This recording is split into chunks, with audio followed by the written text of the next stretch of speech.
નમસ્કાર, ન્યૂઝ બુલેટિનમાં આપનું સ્વાગત છે। હું છું પંકજ શર્મા। શરૂઆત એક મોટા સમાચારથી। ગુજરાતના રાજકારણમાં હીટવેવ જેવી સ્થિતિ છે। બે ભાજપ ઉમેદવારોએ ચૂંટણી લડવાનો ઇનકાર કરી દીધો છે। વડોદરા અને સાબરકાંઠાના ઉમેદવારોએ ચૂંટણી લડવાની ના પાડી દીધી છે। અંગત કારણોસર ચૂંટણી નહીં લડવાનો નિર્ણય લીધો છે। લોકસભા ચૂંટણીના સૌથી મોટા આ સમાચાર કહી શકાય। ગુજરાતની રાજનીતિમાં એક મોટી હલચલ આજે જોવા મળી। પહેલા રંજનબેન ભટ્ટે વડોદરા બેઠક પરથી ચૂંટણી નહીં લડવાની અનિચ્છા દર્શાવી, ત્યારબાદ વધુ એક ભાજપ ઉમેદવારે ચૂંટણી લડવાની ના પાડી દીધી। ભાજપના વધુ એક ઉમેદવાર ચૂંટણી લડવાનો ઇનકાર કરતા રાજનીતિ ગરમાઈ છે। ભીખાજી ઠાકોરે સાબરકાંઠા લોકસભા બેઠકથી ચૂંટણી લડવાનો ઇનકાર કર્યો અને ફેસબુક પર આવી એક પોસ્ટ પણ મૂકી, જો કે ત્યારબાદ તેમણે આ પોસ્ટ ડિલીટ પણ કરી દીધી। ભીખાજી ઠાકોર સાબરકાંઠા ભાજપના ઉમેદવાર છે અને આ તરફ વડોદરા લોકસભા બેઠક પરથી ભારતીય જનતા પાર્ટીના ઉમેદવાર રંજનબેન ભટ્ટે ચૂંટણી મેદાન છોડવાનું નક્કી કરી લીધું। તેમણે સોશિયલ મીડિયા પર મોટી જાહેરાત કરી। તેમણે અંગત કારણોસર લોકસભાની ચૂંટણી નહીં લડવાની જાહેરાત કરી। તો બે અલગ અલગ તસવીર। એક તરફ ભીખાજી ઠાકોરે ફેસબુક પર પોસ્ટ મૂકી અને પોતે ચૂંટણી નહીં લડવાની અનિચ્છા દર્શાવી, તો બીજી તરફ રંજનબેન ભટ્ટે ટ્વિટર ઉપર અને ફેસબુક પર પોતાના નિર્ણયની જાહેરાત કરી હતી। હવે આ બંને બેઠક વડોદરા અને સાબરકાંઠા ભાજપે ઉમેદવાર અહીંયા બદલવાના છે, કારણ કે બંને ઉમેદવારો ચૂંટણી લડવાની ના પાડી રહ્યા છે। ત્યારે આજે દિલ્હીમાં ભાજપની બેઠક પણ છે, ત્યારે આ બંને બેઠક ઉપર ઉમેદવારોના નામની જાહેરાત પણ આજે થાય તેવી પૂરેપૂરી શક્યતા જોવાઈ રહી છે। તો ગુજરાતના રાજકારણમાં આ એક મોટી હલચલ। 26 બેઠકો ગુજરાતમાં લોકસભાની છે। ભાજપે અત્યાર સુધી જે નામો જાહેર કર્યા છે તેમાંથી વડોદરા અને સાબરકાંઠામાં જે નામ જાહેર કરવામાં આવ્યું હતું, આ બંને ઉમેદવારોએ પ્રચાર તો શરૂ કરી દીધો હતો, ઉજવણી પણ કરી હતી, પરંતુ અચાનક આજે સવારે આ બંને ઉમેદવારોએ અનિચ્છા દર્શાવી। વાકુની જે કંઈ ચાલી રહ્યું છે એ આપ મીડિયાને પણ ખબર છે, મારા વડોદરા લોકોને પણ ખબર છે। એ સદંતર જૂઠું ચલાવવામાં આવ્યું છે, બધાને ખબર છે। તો એમાં મને એમ થયું કે રૂટિન રોજે રોજ જ્યાં સુધી હું ચૂંટણી લડું ત્યાં સુધી આજ આવ્યા કરે, એના કરતા બેટર છે નથી લડવું। તો મેં મારી વ્યક્ત કરી અને સ્ટ્રોંગ મહિલા તરીકે આજે હું નિર્ણય આવો કરી રહી છું। એટલે બિલકુલ મારી આંખમાં આંસુ પણ નથી અને મારી ભારતીય જનતા પાર્ટી અને મારા પ્રધાનમંત્રીનો ખૂબ આભાર માનું છું કે મને 10 વર્ષ મેં વડોદરાની સેવા કરી અને આજે બી મારી પાર્ટી મને નથી કહેતી કે તમે પાછું લઈ લો, હું મારી જાતે મૂકી રહી છું।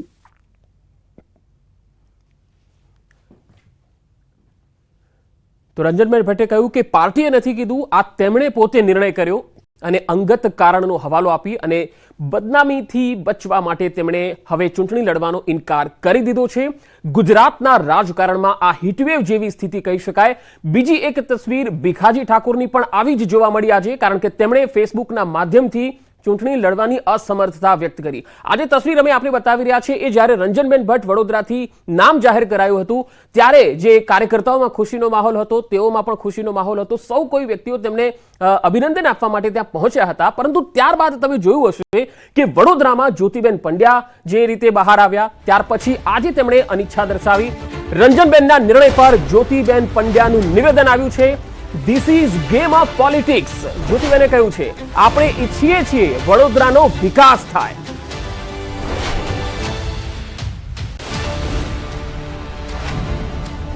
તો રંજનબેનના નિર્ણય પર જ્યોતિબેન પંડ્યાનું નિવેદન, This is game of politics। જ્યોતિબેને આ નિવેદન આપ્યું। તેમણે કહ્યું છે કે આપણે ઈચ્છીએ કે વડોદરાનો વિકાસ થાય। આ જ્યોતિબેન પંડ્યા એ જ છે કે જેમણે રંજનબેન ભટ્ટનો ખુલીને વિરોધ કર્યો હતો અને તેઓ સામે આવ્યા હતા। તેમણે કહ્યું હતું કે શા કારણે પાર્ટી ત્રીજી વખત રંજનબેનને રિપીટ કરે છે, એવા શું કારણ છે? આવા કારણો આપીને તેમણે પ્રેસ કોન્ફરન્સમાં પણ કહ્યું હતું, પરંતુ એ પહેલા ભાજપે તેમને પક્ષમાંથી સસ્પેન્ડ પણ કર્યા હતા। આપણે એ દિવસ પણ જોયો હતો અને અમે લગાતાર એ કવરેજ આપણે બતાવ્યું હતું। હવે જ્યોતિબેન પંડ્યા આ રંજનબેન ભટ્ટે જ્યારે અનિચ્છા દર્શાવી છે ત્યારે તેમણે કહ્યું છે કે this is game of politics. એવું મંતવ્ય નહોતું કે આઈ એમ ધ વન, એવું નહીં, બધાની લાગણી હતી અને પહોંચી રાઈટ જગ્યાએ, રાઈટ લોકોએ રાઈટ નિર્ણય લીધો, તો એ હકારાત્મક પ્લેટફોર્મને બનાવી રાખીએ। બેન પોતે પણ મનુષ્ય છે, હુંય મનુષ્ય છું, ક્યાંક પ્લસ માઇનસ થાય, but it is a game of politics. We don't want to make a game of individual. અને આપણે બધા કંઈક સારા કામ માટે જો આગળ વધ્યા હોય, કારણ કે તમે વડોદરાવાસી છો, હું વડોદરાવાસી છું, તો આપણને બધાને જોઈએ જ શું, આપણને જોઈએ છે કે વડોદરાનો ખૂબ તેજ ગતિથી વિકાસ થાય, અને એ માટે આપણે બધા આગળ વધી રહ્યા છે ને. તો કોંગ્રેસ પ્રવક્તા મનીષ દોશીએ પ્રહાર કર્યા. ભાજપમાં અસંતોષની આંધી ચરમસીમાએ છે. તેમણે કહ્યું, વરિષ્ઠ નેતાઓની થઈ રહી છે અવગણના. વડોદરા, વલસાડ, સાબરકાંઠા, આણંદ દરેક જગ્યાએ असंतोष છે. मनीष दोषी आ प्रहार કર્યા. वडोदरा के सांसद ने जिस तरह की अपनी उम्मीदवारी को विड्रॉ किया, तो ये दिखता है कि भाजपा में असंतोष की आंधी है, जूथवाद चरम सीमा पे है, पुराने निष्ठावान कार्यकर्ताओं की अवगणना और अपमान हो रहा है. वो भाजपा के लीडर ही कह रहे हैं, भाजपा के नेताओं ने क्या किया और ये सब क्यों चल रहा है, ये भी सोचने की बात है. चाहे वडोदरा की बात हो, चाहे वलसाड की बात हो, चाहे साबरकांठा की बात हो, चाहे सुरेंद्रनगर, हर जगह पे असंतोष की आंधी. आनंद में भी असंतोष की आंधी है भाजपा में. તો આજે સાંજે દિલ્હીમાં ભાજપની ત્રીજી સીઈસીની બેઠક મળવા જઈ રહી છે, જેમાં ઓરિસ્સા, પંજાબ, મહારાષ્ટ્ર અને ઉત્તર પ્રદેશના ઉમેદવારોના નામ પર મંથન થશે. હરિયાણા, કર્ણાટક, પશ્ચિમ બંગાળ, બિહારમાં ઉમેદવારોના નામ પર પણ મંથન થવાનું છે. ઉત્તર પૂર્વ રાજ્યના ઉમેદવારો અંગે પણ વિચાર મંથન કરવામાં આવશે. પીએમ નરેન્દ્ર મોદી, અમિત શાહ, ભાજપના રાષ્ટ્રીય અધ્યક્ષ જેપી નડ્ડા બેઠકમાં ઉપસ્થિત રહેશે. વધુ માહિતી સાથે संवाददाता दिल्ली थी रचना उपाध्याय हमारी साथ जुड़ा है. रचना, इस वक्त आज जो बैठक मिलने वाली है सीईसी की, बीजेपी की, क्या उसमें गुजरात की जो 2 सीट पर उम्मीदवार चेंज होने हैं, क्या उस पर भी कुछ मंथन हो पाएगा? देखिए, सीईसी की आखिरी बैठक ये होनी है और आज शाम को 7 बजे होगी. इसमें प्रधानमंत्री भी रहेंगे, गृह मंत्री रहेंगे और बीजेपी के जो राष्ट्रीय अध्यक्ष हैं वो वहां पर मौजूद रहेंगे. और जिस तरीके से राजनीतिक हलचल देखने के लिए मिली है गुजरात में, साबरकांठा से जो बीकाजी ठाकुर है, उन्होंने सोशल मीडिया के माध्यम से अपनी असहमति जताई. उन्होंने कहा कि वो चुनाव नहीं लड़ना चाहते और उसके बाद थोड़ी देर बाद वो ट्वीट डिलीट भी कर दिया गया. वहीं अगर रंजनबेन भट्ट की बात की जाए तो उनकी तरफ से भी वडोदरा से जो कि वो सांसद थी, और उसके बाद उन्होंने भी एक ट्वीट किया और उन्होंने भी अपनी अनिच्छा जताई है, क्योंकि उनको उनकी सीट को लेकर कई तरीके की प्रदर्शन भी देखने के लिए मिले थे. और इसके साथ ही अब जो खबरें आ रही हैं कि बनासकांठा और वलसाड़ में भी इसी तरीके की स्थिति है कि शायद वहां से भी जो उम्मीदवार हैं वो बदले जा सकते हैं या फिर वो अपनी अनिच्छा जता सकते हैं. तो इस तरीके की जो कयास लगातार लगाए जा रहे हैं, क्योंकि अगर हम विरोधी पार्टियों की बात करें यानी कि विपक्ष की बात करें, तो उनका कहना है कि जिस तरीके से लगातार अनिच्छा जताई जा रही है तो कहीं ना कहीं असंतोष की स्थिति है. और आज शाम को सीईसी की बैठक होनी है, तो जाहिर सी बात है कि जिन सीटों पर अनिच्छा जताई गई है, क्योंकि वडोदरा वाली सीट पर तो पूरी तरीके से साफ हो गया है, सोशल मीडिया पर रंजनबेन भट्ट ने अपनी जो स्थिति है वो साफ कर दी है. हालांकि बीकाजी ठाकुर ने अपने उस सोशल मीडिया के ट्वीट को डिलीट कर लिया है और वलसाड़ और बनासकांठा को लेकर भी इसी तरीके की खबरें सामने आ रही हैं. तो जाहिर सी बात है कि जो राज्यों की सीईसी की बैठक होनी है, उनके साथ साथ गुजरात की इन तमाम सीटों पर भी चर्चा की जा सकती है, क्योंकि अब चुनाव के बेहद कम दिन रह गए हैं और ऐसे में अगर उम्मीदवार बदले जाएंगे या वही उम्मीदवार कंटिन्यू रहेंगे, इस पर चर्चा होगी और इस पर जो फैसला है वो ले लिया जाएगा, यानी कि अंतिम मोहर लगा दी जाएगी. तो इंतजार है शाम को होने वाली सीईसी की, क्योंकि सबसे पहले ये जानने की कोशिश की जाएगी कि आखिरकार जब उम्मीदवार उतार दिए गए तो फिर बाद में क्यों अनिच्छा सामने से जताई जा रही है, या फिर उसके क्या कारण रहे हैं और उनके सामने किस उम्मीदवार को उतारा जाएगा. ये तमाम बिंदुओं पे चर्चा करने के बाद ही अंतिम मोहर यहाँ पर लगेगी. क्योंकि जी रचना, शुक्रिया जानकारी के लिए. અને હવે અરવલ્લીથી એક સમાચાર આવી રહ્યા છે. ભાજપ ઉમેદવારના પોસ્ટર જોવા મળ્યા અને તે ઉતારવામાં આવ્યા. અરવલ્લી કમલમ કાર્યાલય પરથી પોસ્ટર ઉતારી દેવામાં આવ્યા. ભીખાજી ઠાકોરની ચૂંટણી લડવાની અનિચ્છા બાદ આ પોસ્ટર ઉતારી લેવામાં આવ્યા. મહત્વનું છે કે ભીખાજી ઠાકોરે સોશિયલ મીડિયામાં પોસ્ટ કરીને ચૂંટણી લડવાની અનિચ્છા વ્યક્ત કરી હતી અને ત્યારબાદ હવે જે કાર્યાલય છે ત્યાંથી તેમના આ જે પોસ્ટરો હતા તે હટાવી લેવામાં આવ્યા છે, દૂર કરી દેવાયા છે. તો અરવલ્લીમાં ભાજપ ઉમેદવારના પોસ્ટર ઉતારવામાં આવ્યા. વધુ માહિતી સાથે અરવલ્લીથી સંવાદદાતા હાર્દિક મારી સાથે જોડાયા છે. હાર્દિક, આ પોસ્ટર ઉતારી લેવામાં આવ્યા છે, પરંતુ ભીખાજી તરફથી કોઈ સત્તાવાર નિવેદન આવ્યું છે ખરું? ચોક્કસથી પંકજ, જે પ્રકારે અરવલ્લી સાબરકાંઠાના ભારતીય જનતા પાર્ટીના ઉમેદવારે અનિચ્છા દર્શાવી છે ચૂંટણી લડવાની, ત્યારબાદ ભારતીય જનતા પાર્ટીના જે શ્રી કમલમ કાર્યાલય છે મોડાસા ખાતેનું, ત્યાંથી તેમના પોસ્ટર ઉતારી લેવામાં આવ્યા છે. હજુ સુધી જે ભીખાજી જે ઉમેદવાર છે તેઓ મીડિયા સામે આવ્યા નથી, પરંતુ સોશિયલ મીડિયામાં તેમને આ મેસેજ કર્યો છે અને ત્યારબાદ તેઓ ગુમ છે અને ત્યારબાદ મીડિયા સામે આવ્યા નથી. એવા સંજોગોમાં કાર્યાલય દ્વારા તમામ જે પોસ્ટર લગાવવામાં આવ્યા હતા ઉમેદવારના તે તમામ પોસ્ટર હટાવી લેવામાં આવ્યા છે. એટલે કે ઉમેદવાર સાથે ફોન ઉપર વાતચીત થઈ છે, એટલે કે તમામ બાબત કન્ફર્મ થઈ ચૂકી છે કે તેઓ ચૂંટણી નથી લડવાના, પરંતુ કોઈ પણ કારણસર તેઓ મીડિયા સામે આવી નથી રહ્યા. તો જે કારણ છે તે કારણ નથી બતાવી રહ્યા, માત્ર અનિચ્છા દર્શાવી છે, તે જ પ્રકારનું કારણ હજુ સુધી આપવામાં આવ્યું છે. પણ હાર્દિક, ભીખાજી ઠાકોરે ફેસબુક પર જ્યારે અનિચ્છા દર્શાવી એવી પોસ્ટ મૂકી હતી, તેના થોડા જ સમયમાં એ પોસ્ટ ડિલીટ પણ કરી, એટલે લડશે કે નહીં લડે તેના પર સસ્પેન્સ હજુ પણ યથાવત છે. ચોક્કસથી સાબરકાંઠા અરવલ્લીમાં જે પ્રકારે તેમને મેસેજ કર્યો ત્યારબાદ ડિલીટ થઈ હોવાની બાબત વહેતી થઈ છે, ત્યારબાદ હવે સસ્પેન્સ ઉભો થઈ રહ્યો છે સાબરકાંઠા બેઠક માટે ભારતીય જનતા પાર્ટીમાં. ખાસ કરીને ઉમેદવારનું નામ જાહેર કર્યા બાદ તેમને પ્રચાર જોરશોરથી શરૂ કર્યો હતો, પરંતુ હવે રંજનબેન ભટ્ટ બાદ તેમનું નામ આવ્યું કે ભાઈ તેઓ ચૂંટણી નહીં લડે. ત્યારબાદ સ્થિતિ ચોક્કસથી પહેલા નામ જાહેર કરે છે કે તેઓ ચૂંટણી નહીં લડે અને હવે તેમની પોસ્ટ ડિલીટ કરવામાં આવી છે. એટલે કે સસ્પેન્સની સ્થિતિ હાલ જોવા મળી રહી છે. તેવા સંજોગોમાં ઉમેદવાર કેમેરા સામે નથી આવી રહ્યા, ત્યારે કોઈ પણ પ્રકારની સ્પષ્ટતા હજુ થઈ નથી રહી. જી પંકજ. જી હાર્દિક, આભાર માહિતી આપવા માટે. તો અરવલ્લીમાં ભાજપના ઉમેદવારના પોસ્ટરો ઉતારી લેવામાં આવ્યા છે. ભીખાજી ઠાકોરે જ્યારે સોશિયલ મીડિયા પર આ પોસ્ટ મૂકી કે તેઓ ચૂંટણી લડવા નથી માંગતા, હવે તેમના કાર્યાલય પરથી તેમના જે પોસ્ટરો છે તે હટાવી દેવાયા. હવે જઈશું થરાદ. થરાદના પૂર્વ ધારાસભ્ય ગુલાબસિંહ રાજપૂતના ભાજપ પર આકરા પ્રહાર. સોશિયલ મીડિયા પ્લેટફોર્મ એક્સ પર તેમણે લખ્યું છે કે સી.આર. પાટીલ તથા ભાજપ 5 લાખની લીડથી જીતવાની વાતો કરે છે, પરંતુ ભાજપના ઉમેદવારો હાર ભાડી ગયા છે, એટલે એક બાદ એક ઉમેદવારો ચૂંટણી લડવાની ના પાડી રહ્યા છે. સાથે જ તેમણે દાવો કર્યો કે કોંગ્રેસ પક્ષ સારામાં સારું પ્રદર્શન કરશે.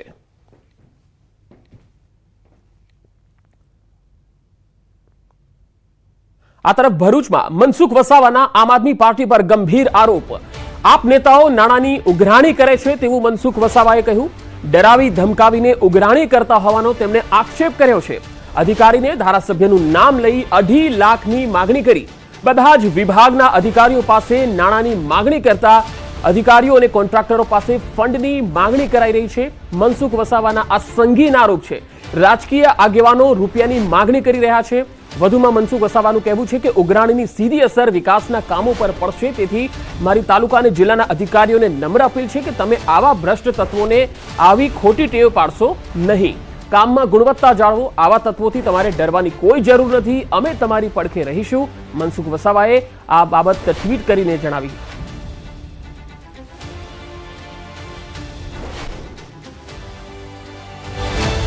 ભરૂચથી મનસુખ વસાવાના આમ આદમી પાર્ટી પર પ્રહાર. તેમણે આપ નેતાઓ નાણાંની ઉઘરાણી કરતા હોવાનો આક્ષેપ કર્યો છે. તેમણે કહ્યું છે કે ડરાવી ધમકાવીને ઉઘરાણી કરવામાં આવી રહી છે આમ આદમી પાર્ટીના નેતાઓ દ્વારા, અને એ પણ ભરૂચમાં. અધિકારીને એમએલએનું નામ લઈને 2.5 લાખની માગણી કરવામાં આવી. આ પોસ્ટ તેમણે મૂકી છે અને સાથે સંગીન આરોપ આમ આદમી પાર્ટી પર કર્યા છે. ધારાસભ્યનું નામ લઈને 2.5 લાખની માગણી કરવામાં આવી. હવે આમ આદમી પાર્ટી તેના ઉપર શું સ્ટેન્ડ પોતાનું બતાવે છે અથવા શું જવાબ આપે છે, જોવું રહ્યું.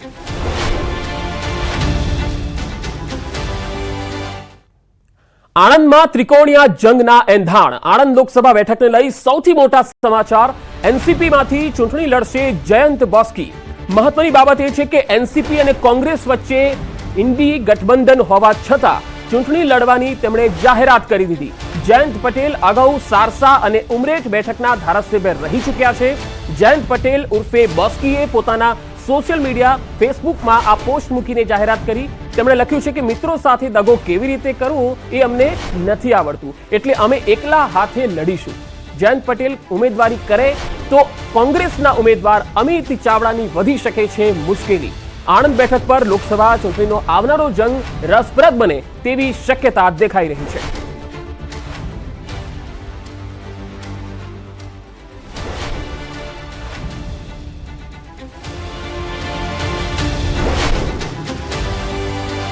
તો આણંદમાં ત્રિકોણીય જંગના એંધાણ.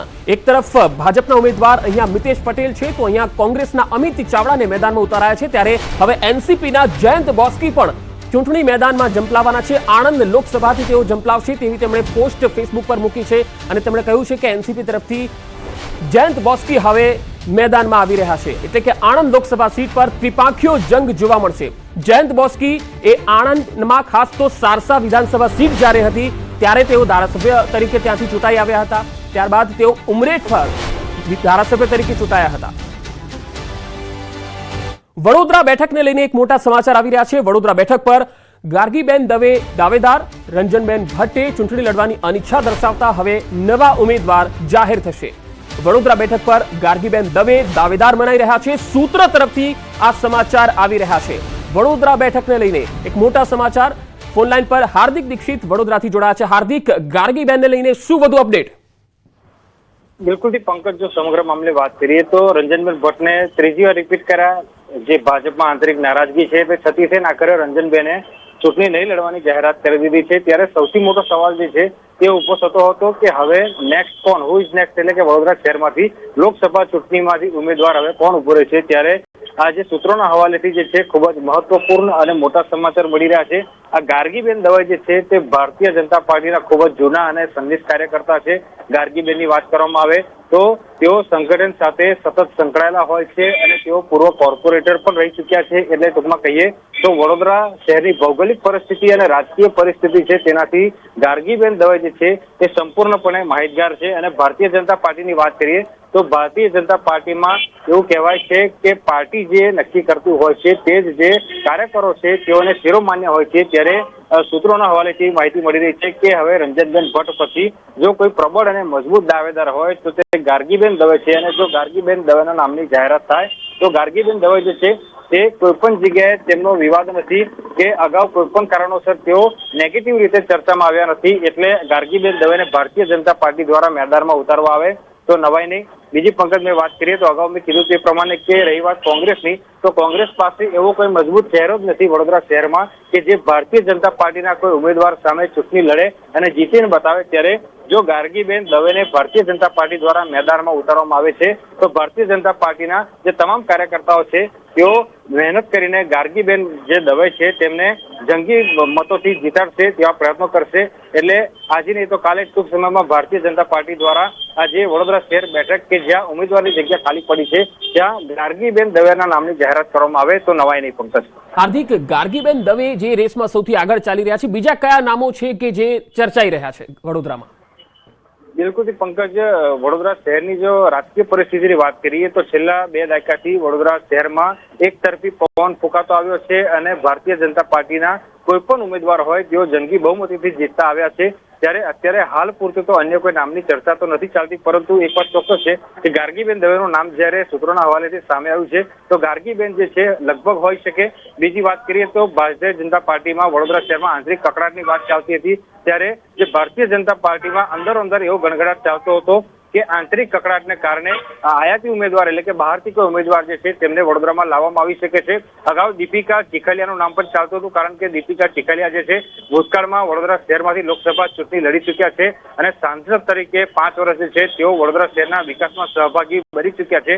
ત્યારે દીપિકા ચીખલિયા બાદ જો ફરી અત્યારે પ્રબળ દાવેદાર તરીકે કોઈનું નામ ચાલતું હોય તો તે ગાર્ગીબેન દવે છે. પંકજ, જી હાર્દિક, આભાર માહિતી આપવા માટે. તો વડોદરામાં ગાર્ગીબેન દવેનું નામ અત્યારે રેસમાં આગળ ચાલી રહ્યું છે. રંજનબેન ભટ્ટે જ્યારે અનિચ્છા વ્યક્ત કરી છે ત્યારે બની શકે છે કે પૂર્વ કોર્પોરેટર ગાર્ગીબેન દવે પર પાર્ટી પસંદગીનો કળશ ઢોળી પણ શકે છે. જો કે આ બાબત હજુ પક્ષનું મોવડી મંડળ નક્કી કરશે. આગળ વધુ સમાચારો પર નજર કરીશું. હાલ રોકાઈશું એક બ્રેક માટે. બ્રેક બાદ સમાચારોમાં આગળ વધીએ. વિધાનસભા પેટા ચૂંટણીને લઈ સૌથી મોટા સમાચાર આવી રહ્યા છે. પેટા ચૂંટણીને લઈ કોંગ્રેસ ઉમેદવારની જે યાદી છે, પેનલ છે, એ તૈયાર કરી દીધી છે. દિલ્હી હાઈકમાન્ડને મોકલાયા છે પેનલના નામ, જેમાં વિસાવદરમાં ભાવેશ ત્રાપસિયા, ડોક્ટર પ્રિયવદન કોરાટ આ 2 નામો ગયા છે. જ્યારે ખંભાતમાંથી મહેન્દ્રસિંહ પરમાર અને નવીનસિંહ સોલંકીનું નામ પેનલમાં મોકલાયું છે. તો દાનુભાઈ ગોહિલ એ પણ નામ છે. વાઘોડિયા બેઠક કનુભાઈ ગોહિલ અને કિરણભાઈ રાઠોડ આ 2 નામ છે. માણાવદર બેઠકની વાત કરીએ તો કોંગ્રેસ તરફથી હરિભાઈ પટેલ અને પાલ આંબલિયા આ 2 નામો પેનલ માટે મોવડી મંડળને આપવામાં આવ્યા છે. પોરબંદરમાં રાજુ ઓડેદરા અથવા તો અન્ય નામ હોઈ શકે છે. વધુ માહિતી મેળવીશું. સંવાદદાતા પ્રણવ પટેલ મારી સાથે જોડાયા છે. પ્રણવ, જે નામોની પેનલ મોવડી મંડળને મોકલવામાં આવી છે તેમાં સૌથી મહત્વનું નામ જે હોય એ કયું લાગી રહ્યું છે? પંકજ, જે રીતે લોકસભા ચૂંટણીને લઈને પણ કોંગ્રેસે પોતાના ઉમેદવારોની પસંદગીની પ્રક્રિયા જે આરંભી છે, ત્યારે ગુજરાતની અંદર બાય ઇલેક્શન પણ થઈ રહ્યા છે. 6 પેટા ચૂંટણીને લઈને પણ જે ચૂંટણી છે થવા જઈ રહી છે. એક વિસાવદરની બેઠક છે, હજુ પણ હાઈકોર્ટમાં પેન્ડિંગ છે, પરંતુ 5 બેઠકોને લઈને ચૂંટણી પંચે પોતાનું જાહેરનામું બહાર પાડી દીધું છે. ખાસ કરીને કોંગ્રેસની વાત કરવામાં આવે તો કોંગ્રેસે પોતાના ઉમેદવારોની પસંદગીની પ્રક્રિયા એ આરંભી દીધી છે. તેને લઈને પેનલ પણ તૈયાર કરાઈ છે. ખંભાત બેઠક ઉપરથી ચિરાગ પટેલે રાજીનામું આપે છે કોંગ્રેસ પાર્ટીમાંથી. ત્યાં કોંગ્રેસ પાર્ટી મહેન્દ્રસિંહ પરમાર, નવીનસિંહ સોલંકી, દાનુભા ગોહેલ આ 3 નામોની પેનલ છે દિલ્હી હાઈકમાન્ડને મોકલી છે. એ જ રીતે વાઘોડિયા બેઠક ઉપર અપક્ષના જે ઉમેદવાર હતા તેઓ રાજીનામું આપ્યું, તેના કારણે તે બેઠક ખાલી પડી છે. ત્યાં કનુભાઈ ગોહિલ અને કિરણભાઈ રાઠોડ એ 2 નામો ઉપર દાવેદારી મૂકવામાં આવી છે. બીજી તરફ માણાવદરની બેઠક અરવિંદ લાડાણીએ રાજીનામું આપે છે કોંગ્રેસમાંથી અને તેઓ ધારાસભ્ય પદની જે બેઠક છે તે ખાલી રહે છે. ત્યાંથી કોંગ્રેસ પાર્ટી પાલભાઈ આંબલિયા જે કિસાન કોંગ્રેસ છે તેના સેલના જે પ્રમુખ છે અને એક આહિર સમાજમાંથી આવે છે, ખેડૂત આગેવાન છે, તેનું નામ સૌથી મોખરે છે. તો બીજું નામ પાટીદાર સમાજમાંથી હીરાભાઈ પટેલનું પસંદ કરવામાં આવ્યું છે. એ જ રીતે પોરબંદર બેઠક ઉપર કોંગ્રેસના દિગ્ગજ નેતા જે રહી ચૂક્યા હતા અર્જુન મોઢવાડિયા રાજીનામું આપે છે, તેના કારણે બેઠક ખાલી પડે છે. તેમાં રાજુભાઈ ઓડેદરા અથવા પછી અન્ય કોઈ અધર જ્ઞાતિમાંથી પસંદ કરવામાં આવશે. એટલે જે મુખ્ય 6 બેઠકો ખાલી પડી છે તેની અંદરથી 5 બેઠકો પર ચૂંટણી પંચે જાહેરાત કરી છે. તો સાથે વિસાવદર બેઠકની હજુ પણ ચૂંટણી પેન્ડિંગ છે, પરંતુ કોંગ્રેસ પાર્ટીએ એ પેનલ પણ તૈયાર કરી છે. તેની અંદર ભાવેશભાઈ ત્રાપસિયા અને ડોક્ટર પ્રિયવદન કોરાટ એ 2 નામો તે મોકલ્યા છે. એટલે માની શકાય કે 6 જે વિધાનસભા પેટા ચૂંટણી છે તેને લઈને પણ કોંગ્રેસ પાર્ટીએ પોતાની રણનીતિ ઘડી છે. ઉમેદવારની પસંદગીની પ્રક્રિયા પણ આરંભી દીધી છે અને પેનલ પણ બનાવી દીધી છે. જી પ્રણવ, આભાર માહિતી આપવા માટે.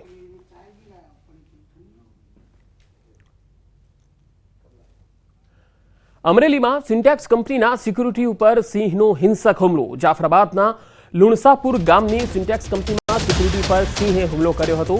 સિક્યુરિટી પેટ્રોલિંગમાં હતો તે દરમિયાન સિંહે સિક્યુરિટી પર હુમલો કરી દીધો.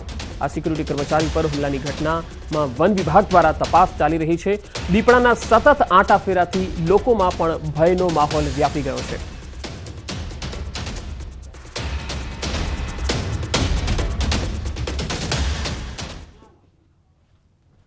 વલસાડ જિલ્લામાં બોગસ સરકારી દસ્તાવેજો અને ઓળખપત્રો બનાવી આપવાના રેકેટનો પર્દાફાશ થયો છે. પોલીસે 3 આરોપીની ધરપકડ કરી તેમની પાસેથી બોગસ પ્રમાણપત્રો અને દસ્તાવેજો કબજે કર્યા છે. જોકે ચોંકાવનારી વાત એ છે કે 3 અલગ અલગ રાજ્યોના 3 આરોપીઓ એક સ્ટુડિયોની આડમાં માત્ર 600 રૂપિયામાં બોગસ સરકારી દસ્તાવેજો બનાવી આપતા હતા. આરોપી અબ્દુલ્લા મોહમ્મદ સલીમ ખાન દમણની એક જાણીતી બેંકમાં આધાર કાર્ડનું કામ કરતો. તેના ડી અને પાસવર્ડ લઈ તેના આઈડી અને પાસવર્ડ લઈને બોગસ દસ્તાવેજ બનાવતો હતો.